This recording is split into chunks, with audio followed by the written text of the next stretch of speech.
निगरान वफाकी वजीर इत्तलात मुर्तज़ा सोलंकी ने यकीन दहानी कराई है कि इलेक्शन 8 फरवरी को ही होंगे। मीडिया से बातचीत में उन्होंने सियासी जमातों को मशवरा दिया कि उनका मंशूर हकीकत पसंदाना होना चाहिए।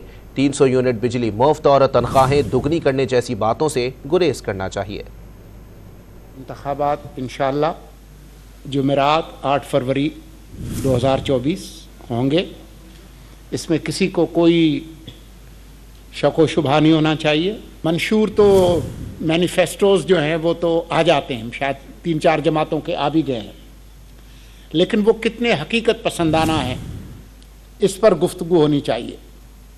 कहने के लिए तो बहुत आसान है कि जी मैं 300 यूनिट बिजली जो है वो फ्री कर दूंगा, मैं जो है वो तालीम जो है वो यूनिवर्सिटी तक फ्री कर दूंगा, मैं जो है वो तनख्वाहें कोई कहेगा कि मैं डबल कर दूंगा, दूसरा कहता है कि मैं ट्रिपल कर दूंगा।